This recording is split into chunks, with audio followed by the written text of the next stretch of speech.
Here are some bad habits that a lot of new players make, and I guarantee you that you make at least one of these. And stay tuned to the end because these are two of the best tips that I've ever gotten in platform fighters. What's up? My name's Official. I'm a collegiate esports coach at Wartburg College. I coach Smash Ultimate as well as Rocket League and Overwatch, and here are some tips that I think will really help your games. So one of the main things I see a lot of new Rivals players doing is they're just smash attacking way too much in this game. And the reason that it's not very good is because these moves are really laggy. Maybe randos are pretty quick to start, but a lot of them have a lot of end lag. Look at my forward smash, for example, and how long it takes me to shield afterwards. That's just a lot of time in Rivals, a game that moves so fast. It's so much time for me to get punished. Say I hit a shield, or they spot dodge, or I just miss in general, then I'm going to get punished. I'm going to get hit by a smash attack from my opponent, or they're going to get a big combo starter. I might even lose a stock just because I took a big risk and used a slow move. So we want to stick to stuff that's a lot less committal. The other reason is that smash attacks are a combo ender, so you usually want to be using them when your opponent's at higher percents rather than lower percent. So right now the stutter burn's at 30%. If I just hit him with a smash attack, okay, that does 12%. It took 1 more percent from up being while having the poison. Where I could go for something like maybe up throw into some up air combos. And there, that one did, what is that, 21%? So you're gonna get a lot more damage and mileage for learning a few combo strings rather than just throwing out smash attacks in neutral. Another bad habit I see a lot of newer players make is they full hop way too much. In this game, in case you don't know, there are 2 jump heights with every character. If you just tap the button, you get this short hop, and if you hold the button, you get a full hop. There's no in between. It's either short, full. Rando's weird because he has a super jump and you jump out of crouch, but don't worry about that.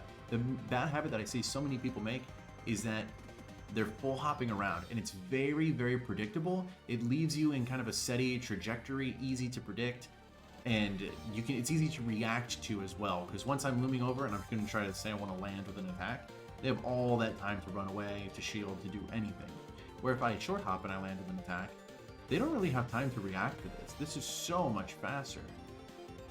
So you want to make sure you're short hopping most of the time. There are some use cases for full hopping, so you want to get on a platform, or you just need to like punish someone who's way above you for a combo or anything. There are some use cases for full hopping for sure, but 9 times out of 10 you're going to want to be short hopping, especially if it's like neutral and nobody really has an advantage yet. Another bad habit I've noticed in some Rivals players is they're not grabbing the ledge when edge guarding. Grabbing the ledge is good for multiple reasons. The first one is that you get some invincibility. You can throw out some invincible moves. I talked about that in one of my other videos. The other reason is that there is ledge hogging in this game. What that means is that only one person can grab the ledge at a time. So if I'm holding the ledge, my opponent will not be able to grab it. They will just fall right past the ledge. So if you think that your opponent's just barely going to be able to make it to the ledge like that, if somebody was holding it at that moment, I would have just died. When you are grabbing the ledge, you want to use your invincibility pretty strategically, right? Because most up Bs have a hitbox on it, right? Like my up B can do damage. And so if somebody's just dangling on this ledge, they're going to get smacked off the ledge and the other person's going to get the ledge. So you want to make sure you time that recovery where you grab the ledge just before them so you're invincible and their up B doesn't hit you off. If you want to extend your invincibility further, you can do a ledge roll. In that whole time that I'm in that roll animation until I finish, basically until I'm no longer invincible and flashing white, I'm technically still on the ledge. So if you combine ledge grab into the ledge roll, you can be holding onto ledge invincibly for a really long time. So characters that have a big hitbox but aren't going to be near the ledge for a long time, say Loxodon as he does that big swing up and down, you can grab the ledge and time that invincibility so he just swings right through you and goes right past the ledge, plummeting to his death. The other bad habit I see a lot of people having, going off that last tip, is that people aren't just edge guarding at all in general. What I mean by edge guarding is you have to protect this ledge, not just holding it, but you have to make sure you're going out there, hitting people, don't let them get back. You did so much work to knock them off the stage that you want to keep them off the stage, and that's ultimately how you get stocks in this game. This game isn't just about damage, it's about taking stocks. Damage is just a means to take stocks. So if you can get a stock at a low percent, that is huge in this game. So edge guarding is so key to that. So sometimes that involves going out, hitting them while they're trying to recover. Some characters it's really hard to do that against, right? Like say Claren, for example. Claren's side B I have trouble hitting it because it literally teleports and you can't hit it during that. So sometimes I try to just make sure they can't grab the ledge. I'll time this invincibility, make them land on stage, and then once they're on stage, I might jump up and hit them. I might jump up, grab them, and throw them back. Or if I have enough time, I'll try to get into the stage as fast as I can and smash tank them back the other way. Maybe I'll fake grab ledge and go back. There's so many different ways you can edge guard. If you watch pro gameplay, you can figure it out. The main thing I don't want to see people doing is they'll throw somebody off stage and then they'll run back to center stage, and maybe they'll throw some projectiles or something, but they just let their opponents grab the ledge, get back to stage for free. It is so important to keep that advantage, right? Even if they're on the ledge, once they're on the ledge, you can do what's called ledge trapping, where you have to make them work to get back to stage. Try to guess which option they're gonna do, and then punish them for it. Another bad habit I notice in people all the time, and even in myself watching my own footage to make these videos, is that people use the wrong throws very, very frequently. Now, grabbing is very, very good in this game because it can go through shield, it beats crouch canceling, so it beats most defensive options. So say that this dummy right here was shielding and I press grab, I can still grab them while they're shielding. And if they're crouching and because they want to crouch cancel something, normally they would just be able to eat any of these moves, but if I grab them, then it doesn't even matter if they're crouching. And so once you get that grab, you want to make sure you're getting as much mileage from it as you can. So what I notice a lot of people doing is at low percents, they'll just grab somebody and they'll just like forward throw or back throw to get them off stage. And then they are able to just jump right back on because they're not going to get sent that far. That did 5%. We're back to neutral where we were. And all I got from that grab was 5%. Where if you do something like I did earlier, like an up throw up air string, or just any combo that's going to do a lot more damage, you're going to get a lot more and get rewarded for getting those grabs. On that same note, another bad habit I notice in a lot of people is they pummel too much. The way grabbing works in this game is once you grab somebody, you can press the attack button to just do a little bit extra damage, or you can press the special button to do a special pummel. Now, usually almost every time the special pummel is just better than the attack pummel, so everybody wants to be using that special pummel. But if you're the one who gets grabbed, you can press either attack or special to break out of grabs. If you press the same one that your opponent presses, you just break out of that grab absolutely for free. So if I were to press special right now and that Zetterburn also pressed their special button, then they would get out of it and I would get nothing for getting that grab.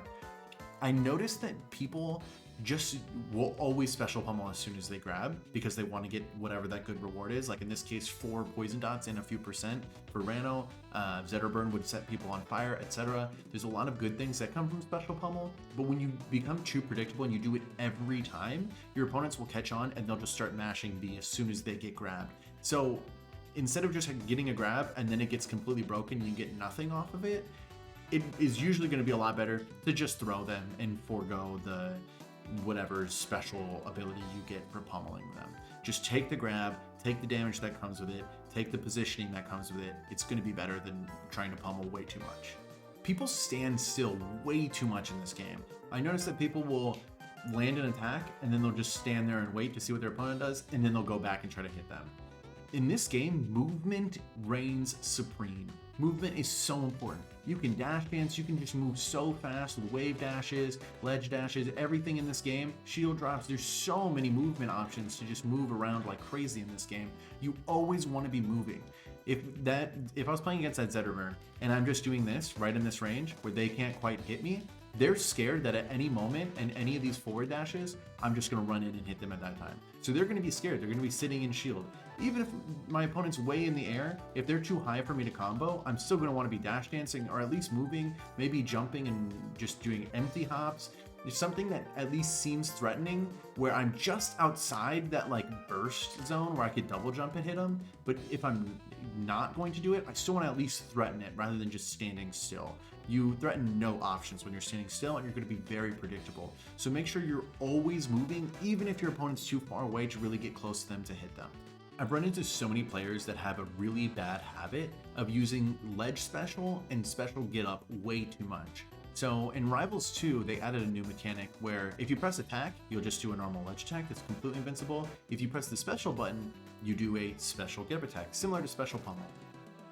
It's different for every character depending on their ability. And usually, again, it is very good. So people want to do it all the time.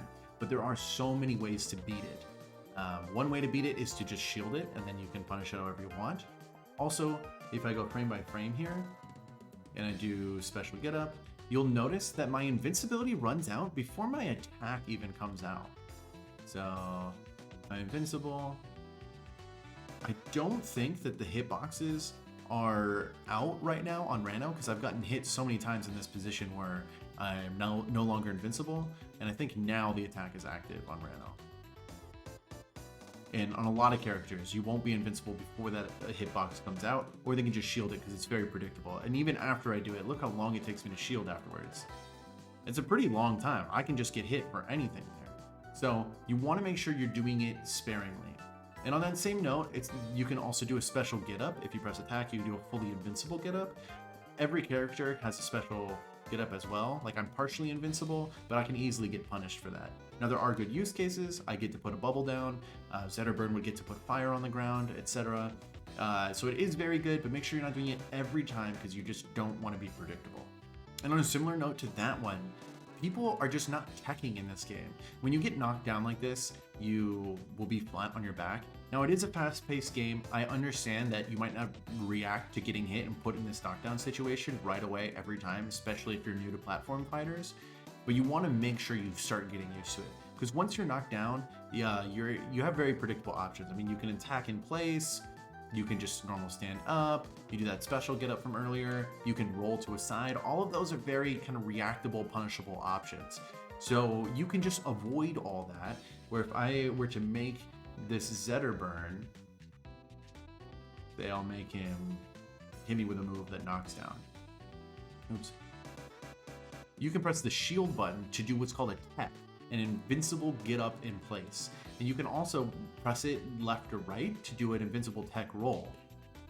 And you'll roll in that direction and be invincible during that time. So you can bypass that whole knockdown phase if you just learn to tech. And now, on a similar note to that, people are also not tech chasing. So because even if people tech, you can still kind of react or predict which option they're going to choose.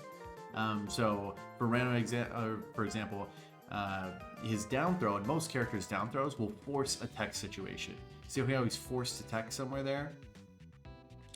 You can frequently just kind of react to what they're doing and then get a punish for it. So practice reacting. You can also just try to predict. So a lot of people will tech in place. This is a huge tip, by the way. 90% of Rivals 2 players just do tech in place almost every time. And you can just, right where they're getting knocked down, just smash attack where they're getting knocked down. Or go for another grab right where they're getting knocked down. Go for a punish instead of just, I notice a lot of players will just get a knockdown situation, wait for them to do their option, and then go in again. Make sure you're taking advantage of while they can't do anything and try to hit them a second time. And if you're wrong, that's fine. Then you'd be in the same place as if you did nothing. So many people who are new to fighting games and platform fighters just don't shield enough. The shield button or block button in other games is so good. A lot of new players like rolling, and they like it being on offense and throwing out attacks, but you have to know when it's your turn and when it's not your turn. Shielding is a very good option. It is not admitting defeat that you have lost. It is a really good way to get out of disadvantage. Anytime you throw out a risky move, you can just shield immediately after. The shield comes out on literally the first frame that you can act after something. So it's the fastest defensive option in the game. I think a lot of people don't use shielding because they don't know when to do it.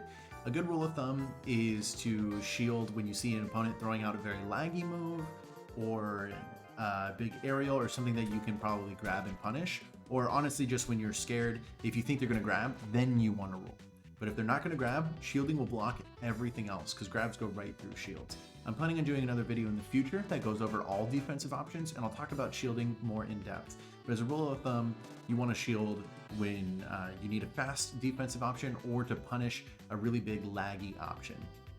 Some things to note about shield in this game real quick though, is that you can shield out of initial dash. At any point during your dash, you can shield, where in Super Smash Bros. Ultimate, you can't shield during that initial dash. You would have to wait a little bit. So shielding is very good because of that. Options you can do out of shield, you can grab out of shield just by pressing the grab button, which is a great option. And you can also jump, which means you can do like a fast aerial out of shield to punish something. You can also just jump away. Jumping means you can wave dash out of shield. which is really good, or you can just roll away, just reset to neutral, get back to safety, and go back at it. But make sure you're using your defensive options in Rivals. And lastly, these are two of the best tips I have ever gotten in platform fighters. The first tip is to look at your opponent. So many people just don't look at their opponent. They're watching themselves. They want to watch themselves schmoo because it feels good to see yourself sliding all over the place, right? But realistically, you want to have your eyes locked onto your opponent and then learn how to move out of your peripherals. If you're doing that, you're going to be able to react so much faster to what your opponent's doing. You'll be able to notice their habits.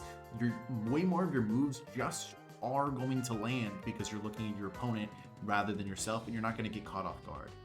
The other best tip I got that kind of goes with that is not attacking where your opponent is, but attack where your opponent's going to be. In a game like Rivals 2, where movement just reigns supreme because you can move so fast, by the time your attack comes out, your opponent's not going to be in that same place where they just were. They're going to be somewhere else. So you have to attack preemptively where they're going to be. A lot of the times with Rano, I will throw out an instant back air if I feel like my opponent's going to just run and jump at me. I would just stuff their approach with an instant back air. If I am like dash dancing and I think that they're going to try to dash back as I approach, I'm going to do what's called overshooting my approach, and I'm going to imagine that they already are like a few steps back from where they are, and I'll run past them and then dash attack. So I'll catch that kind of retreat from them.